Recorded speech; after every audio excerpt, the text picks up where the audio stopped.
Welcome back, everybody, to Two Guys and a Stack of Comics. My name is Reed. With me, as always, is Mike. Kicking off something new this month. Each month, the first sort of Monday of each month, Mike and I are going to talk about the four biggest comic book stories that we see happening across the industry. This might be related to new books, movies, announcements, or sadly, for this month, a tragic passing of a great creator. But we wanted to kind of kick it off and kind of go through. So we'll go through four different topics, sort of break them down, just our monthly comic book news. And the first story that kind of stood out to both you and me, Mike, on this, the return of Frank Castle. We are For getting sure. the Punisher back. You and I have done a lot of videos about our anger, or not anger, just umbrage, or whatever the right word is for it, just confusion over the treatment of Frank Castle. Now, we saw him come back in the Daredevil TV show Born Again, but it looks like on the comic book front, he is back as well as a new comic announced for Frank Castle. It's a red band comic. I guess that fits for the Punisher. Me and you can talk a little bit here about how we feel about red band comics, though. But it'll be polybagged. You got a creative team, Benjamin Percy and Julius Oda. Benjamin Percy's done a lot of Wolverine comics. Julius Oda, I remember him from a couple Iron Man issues that he did. But apparently, this plot summary on this: Frank Castle's back. He's got the regular skull, no weird, stupid demon skull, no replacement guy. They just say, with no memories, a full clip, and a thirst full of vengeance, he searches for answers, and it can only be chronicled in a red band series. I So, love the teaser. how do you feel about Frank's return in that way, Michael? With the details you're getting on that, I know you're not the biggest Punisher guy, but you and I both have expressed kind of concern about how they've treated the character. You see what they're doing here. What do you think overall about their decision here? I think I think it's a wise move because the Punisher is doing well in the Daredevil series. And when does the next season start? I Uh, think next year, so 26, like at the beginning of 26, we're okay. supposed to get the second season. Although there is also a Punisher like one shot movie is esque thing they're doing, like a Disney Plus hour long TV show with the Punisher they're doing as well. I'm to be honest, I'm really surprised that Disney's going both boots in and Hmm. with the Punisher, but he's a moneymaker and he's popular. And the reason he's popular is, for all the reasons mentioned in the teaser, you know. And Yeah. so I am very optimistic that they're going to bring back the real Frank Castle and have some real Punisher antics going on. And those are the kind of stories that the Punisher fans love. So it sounds like they're delivering, and they're delivering at the right time in this little window. If Punisher fans get reinvigorated by watching Daredevil, and then the teaser of this little one-shot movie, and then the comic comes out, and so I do feel that they're catching the wind in the sails is right, and they're trying. I like the launch idea of the summer, and I think their hope is that it'll carry them through till their other projects come out. Yeah, I mean, so we got, I think, September release date on it. I think the creative team, I mean, look, I'm not going to judge too much on the creative team. Like Benjamin Percy, he's 50-50 for me. I loved half his Wolverine run. I hated the other half of his Wolverine run. I think he's an interesting choice for the Punisher. What I will say, it's just good to see the classic symbol back, and it's good to see the character go back. And I'm not going to prejudge and be mad about it, and that it seems like they get, hey, you wanted him back. I love that the beginning of the solicitation is literally in all caps, Frank is back. That the promo art they have is welcome back, Frank. That all is good stuff. I think the character, he absolutely has a place in Marvel Comics, and I think you have to be able to utilize him. What I do hope they do with this, and again, I don't love Red Band or the idea of these more it's TVMA sort of comic books kind of thing, Black but Label. Punisher does fit for it. Yeah. I do wish you could find a way to create it in a different way, but most of the great Punisher runs do typically steer towards that line. So I completely understand, why they're going that way. My whole thing is, I just hope it's an action comic book that lets the Punisher be the Punisher. If this devolves into another, let's examine what does a guy with a gun look like in the real world and the real world impact of the symbol. If it delves into that again, I think it's just going to be the same repetition of the disappointment we've had. I really hope with what they're presenting, it seems like they're excited. It seems like they get it. I'm hoping some of this is them seeing DC all in, kind of go to the roots of the characters and seeing DC get successful. And so maybe this is Marvel taking some steps to go, it's really stupid that we just have Frank Castle on the bench for no reason. The only funny thing to me is, again, it's more confirmation of the critiques that we always have of Marvel and DC. When they do these things where they pretend we're going to bench the Punisher for a bit because the symbol's controversial, no, you're not. You're not. You don't actually believe that, because if you were really behind that, we'd never see this comic return. And so I think it's just, hopefully this is the last time Marvel does some sort of, we really need to examine the Punisher thing. He's a comic book character. He's not responsible for any of the real world impact that the symbol has. Just Yeah. tell good comic book stories and we'll enjoy it. But overall, I can't find a negative in this yet, because it's just great to see it back. And I'm so excited that there's a new Punisher comic coming out. I think it's great. I really do. But yeah, so good news from Marvel. Hopefully for Punisher fans out there, that makes you guys excited. I know the creative team may not be the one that you wanted to see, but hey, Frank is back. We've all been asking for it. Great to see. So I think both me and you are pretty excited about that one. Pivot Yes. to the second topic you and I are going to talk about. DC and Marvel are back in business together. We've known this is coming for a while. They Right. announced something at the beginning of the year. There was going to be some crossovers, and we know there's probably going to be some more comics. But the first initial announcement that we have, the official one, a Batman Deadpool team up. Apparently, this will What? be two Yeah. one shots, one called Deadpool Batman, the other Batman Deadpool. So I guess one will be published more through like the Marvel line and the Right. other through DC. It does seem like they've got some decent creatives on this. Grant Morrison and Dan Mora are going to handle the Batman Nice. Deadpool one for DC. And then you've got Zeb Wells from Amazing Spider-Man. I don't know if that's a name that I want to see, but Greg Capullo, a great artist and a great Batman artist on the Deadpool Batman one. There's a couple other one shots and things, so there's a ton of creatives associated with it, but it seems like the main two stories are going to come from there. I love both these characters, but I have some interesting thoughts on this, Mike. So I'll kick it to you first. Just the initial announcement, Batman, Deadpool. What comes to mind for you on this? Like, what do you think? Yeah, I was blindsided when my teenager came into the room today and said, "Dad, they're doing a crossover with Batman and Deadpool." And I was like, "What? How is that going to work?" He's like, "Yeah, they're doing a crossover." And so I am optimistic, like I always am, optimistically optimistic about it. I think look, these two characters are big for both companies. Why not put them together?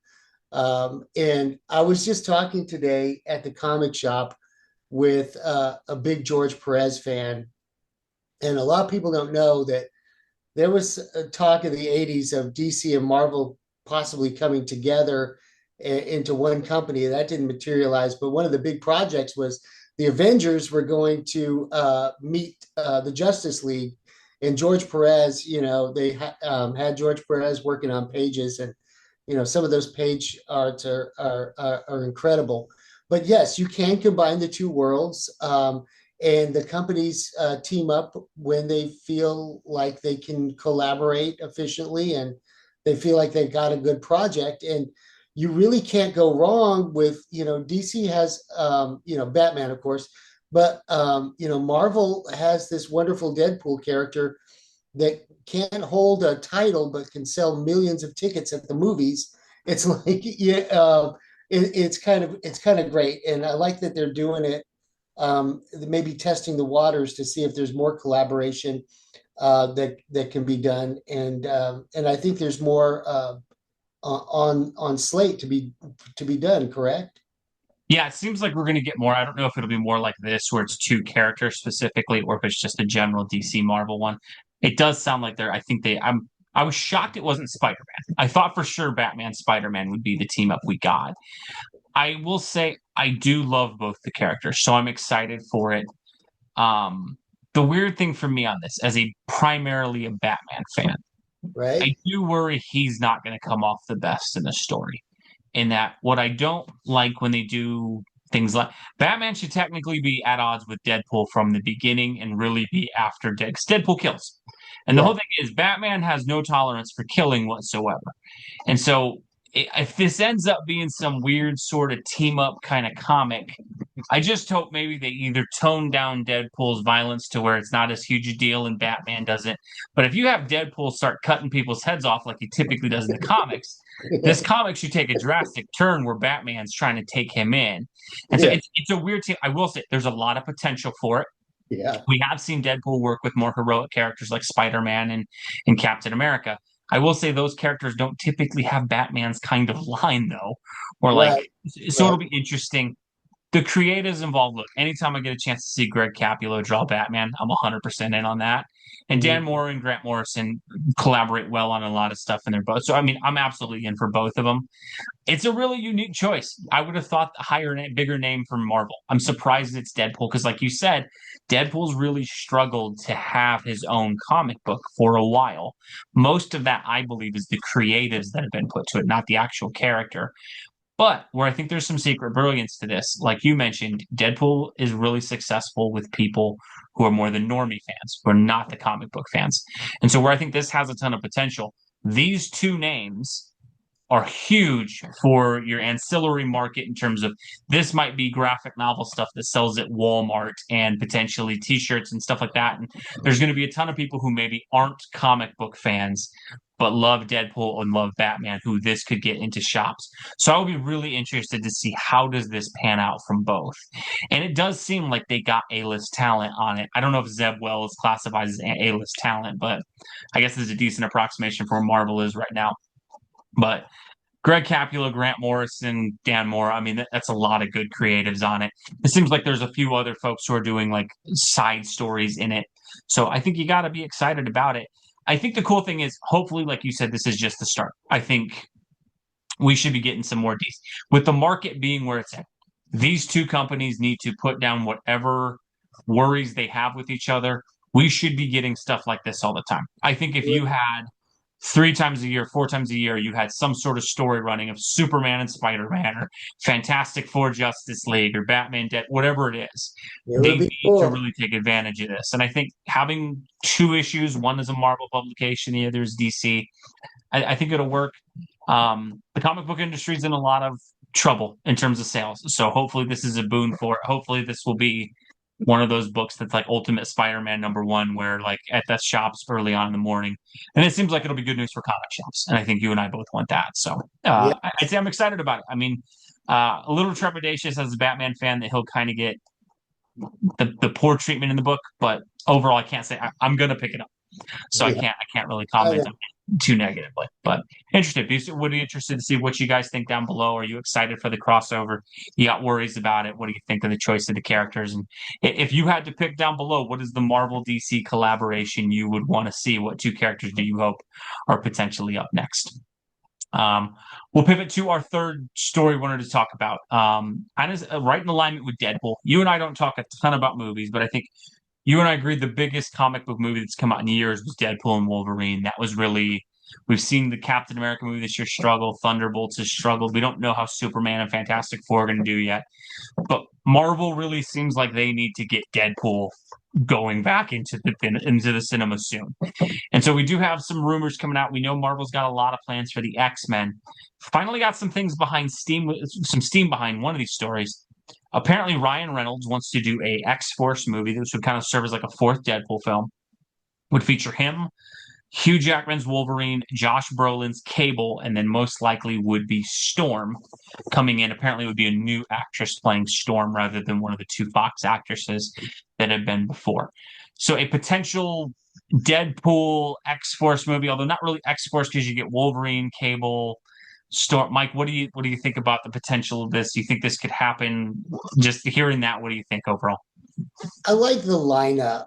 I like Storm. I like Wolverine. I like Deadpool, Cable. I like the lineup, and I think it's a strong enough lineup. You know, who knows where they're going to go with X-Men now that they have X-Men. This is their first foray into the X-Men, MCU version of the X-Men. Yeah, Well, they dabbled a little bit with Wolverine and Deadpool, but I think from when they dabbled with that, they saw the box office success. Yeah, I think they're trying to put more Deadpool out there, and I think it's a good idea. It'll depend on the script and Mhm. everything that happens, but they have some real talent on there. I mean, if you're going to get Hugh Jackman, Now you get Jackman, Brolin, Reynolds. You would assume they yeah, casted Storm.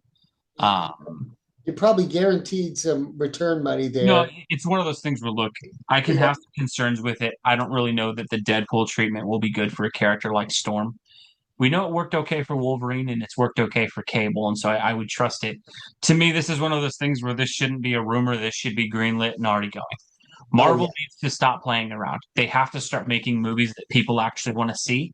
And so it's time to put the Shang-Chi's and the Eternals and the Iron Hearts and all these other characters away. It's just time. You're not in yeah, that place right now.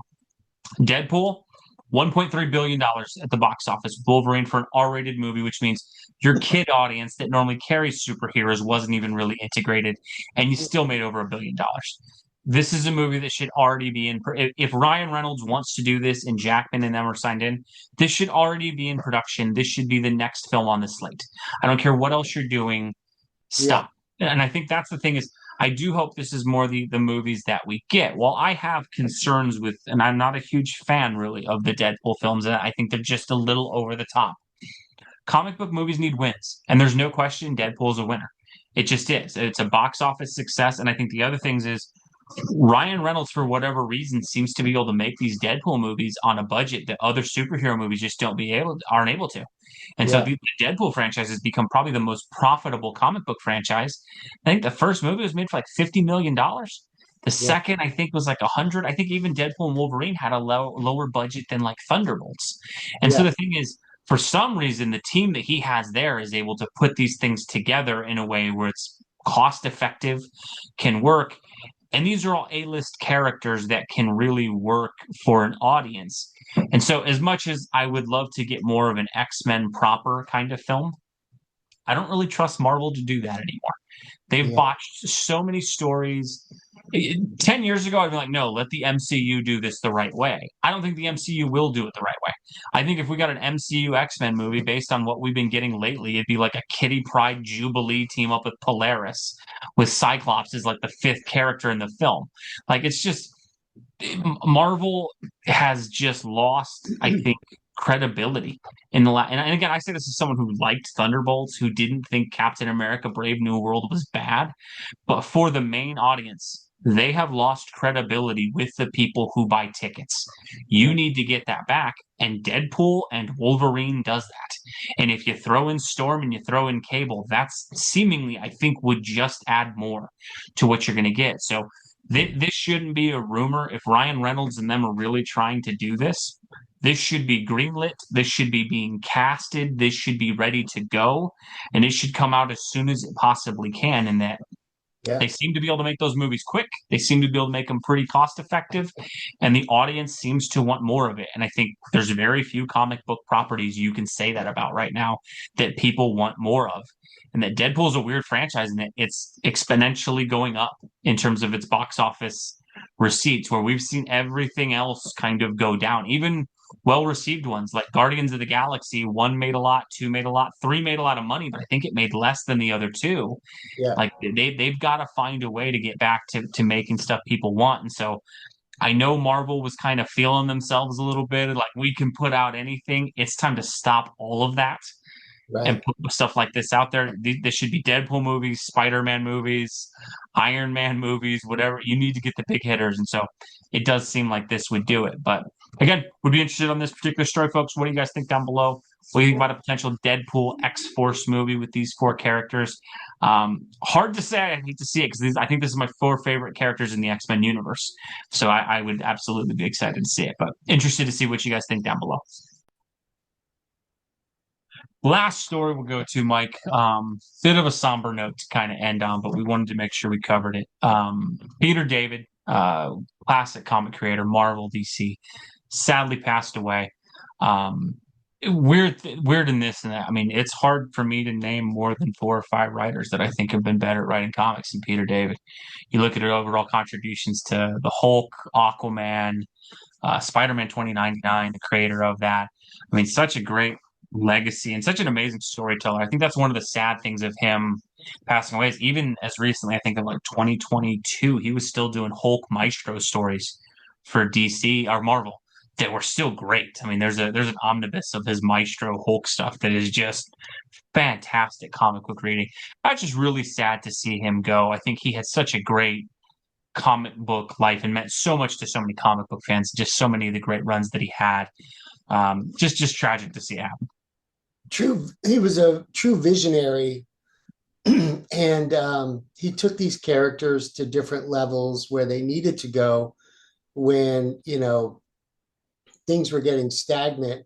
He energized the medium and Mm-hmm. really, Spider-Man 2099 just taken it to a whole nother place and a whole nother level. And, my son is one of the big Spider-Man 2099 fans out there. He loved that story and those books.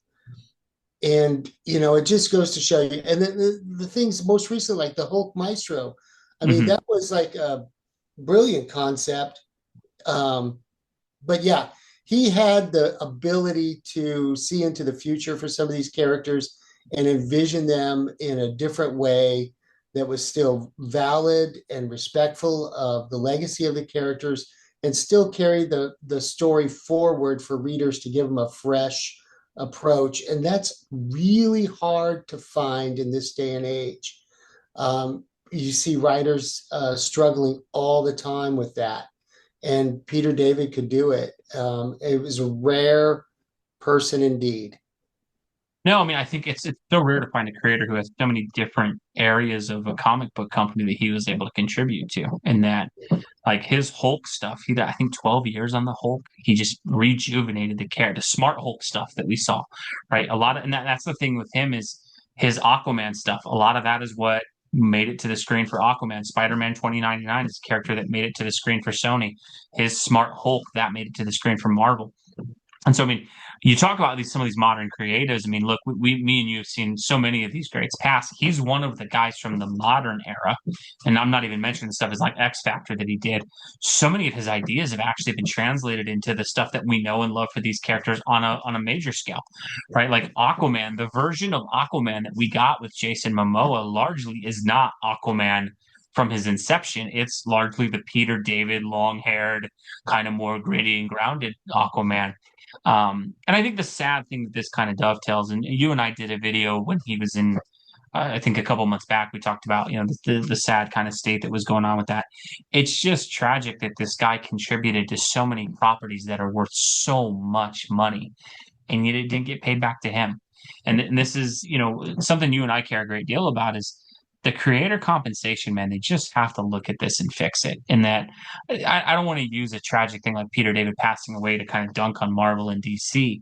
But when you look at a man who did as much as he did for these companies and as much as he did for comic books, and that he kind of ends his life where like he doesn't have the money he should from what he contributed, it's just tragic. It just sucks. I mean, there's no other really way to put it. And that like, man, that this guy made such an indelible impact on comic books and these companies and these huge multi-billion dollar ideas, and then he ends up having the end of life that he did. It just sucks. It's tragic to see.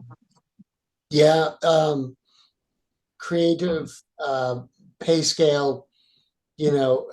I don't know what the solution is, but moving forward into the future with the passing of giants, that all of this comes to the forefront.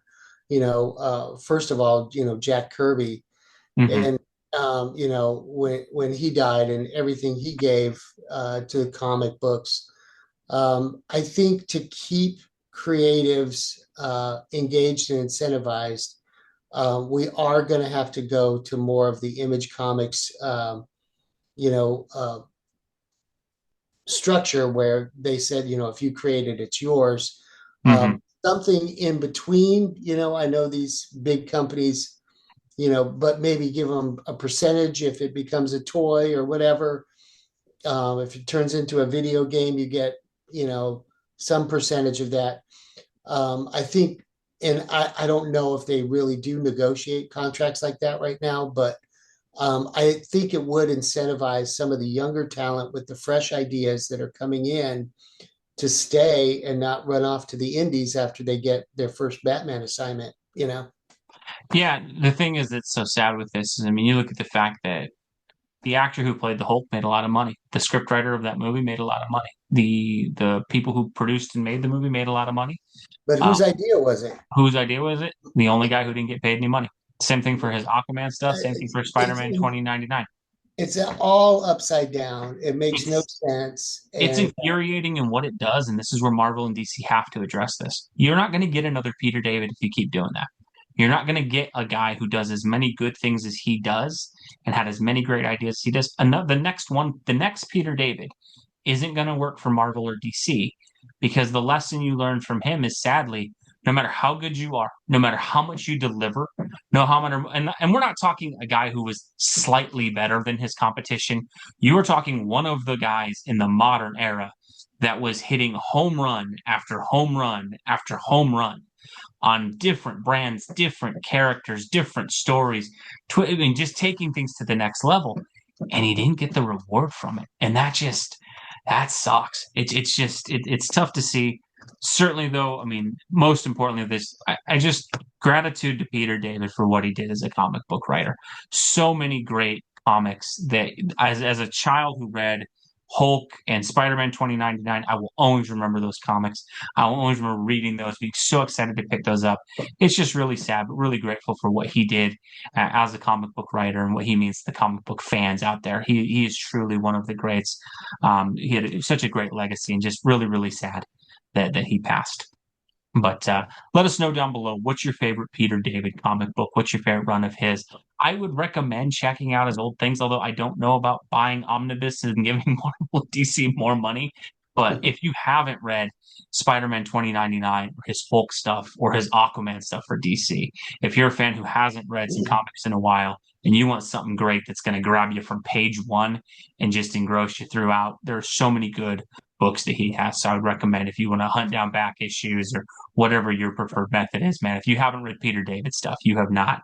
You have missed some great comic books, and I would encourage anybody watching to go check those out. But as always, folks, let us know what you think down below. Thank you for watching, folks. God bless you. We will catch you in our next video. thanks, everybody.